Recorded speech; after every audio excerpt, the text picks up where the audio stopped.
జాతక దోషం వల్లనే వివాహం ఆగిపోతుందా అని అడుగుతారు. ఖచ్చితంగా జాతకంలో గనక దోషం ఉంటే వివాహం జరగడం ఆలస్యము. 32 రకాల దోషాల వలన ఇది ఏ దోషం తగిలినా కూడా వివాహము ఆలస్యం అవటమే కాకుండా జరిగిన వివాహం కూడా విచ్ఛిన్నం అవ్వటము. తర్వాత పిల్లల విషయంలో బాధ, రోజు కుటుంబంలో తగువులు, ఇబ్బందులు, ఆర్థికంగా నష్టపోవటం. ఇంట్లోకి కొత్త వ్యక్తి వచ్చినప్పుడు అల్లుడు కావచ్చు, కూతురు కావచ్చు. ఆ ఇల్లు మొత్తం గొప్పగా సుఖ సంపదలతోటి పెరగాలి. రోజు సంతోషం. కోడల్ని చూసుకుని అత్తగారు సంతోషపడాలి. అల్లుడిని చూసుకుని మామగారు సంతోషపడాలి. ఇట్లాగా గొప్పగా అవ్వాలి గానీ ఎప్పుడు ఆ కుటుంబంలో ఇబ్బందులు ఉండకూడదు.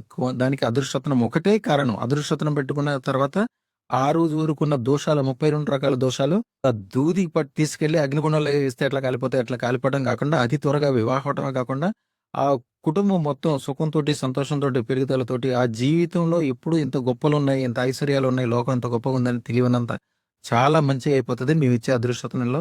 వివాహానికి అంటే నిత్యం కళ్యాణంగా నిత్య కళ్యాణం పచ్చతోరణం అంటారు. అలాంటి గొప్ప మంత్రతంత్రాలన్నీ వివరంగా రాయబడి, పూజించబడి, ఇన్ని యాగాదులతోటి పవర్‌ఫుల్ చేయబడి ఇస్తారు. జీవితం అద్భుతంగా మారుతది. శుభం బియాత్, శుభం బియాత్, శుభం. సంప్రదాయం మనకుంది.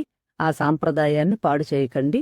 ముఖ్యంగా ఇటువంటి ప్లేసెస్‌లోని, ఇటువంటి షాప్స్ మనకు సమస్యలకి ఏదైనా కానీ మనకు సమస్యలకు పరిష్కారం దొరికేటటువంటి అవకాశం ఉంటే తప్పకుండా ఉపయోగించుకోండి. తప్పకుండా కలిసి ఉండడానికి, కలిసి జీవించడానికి, కలిసి ముందుకు వెళ్ళడానికి, దేశాభివృద్ధికి కుటుంబం పరిపూర్ణమైనటువంటి బాధ్యతను వహించాలి. మా ఛానల్కు లైక్, షేర్, సబ్స్క్రైబ్ చేయండి. మీ అదృష్టం మొదలవుతుంది. అదృష్ట జ్యువెల్స్ను సందర్శించండి. ఏఎస్ రావు నగర్, ఆప్రా, హైదరాబాద్.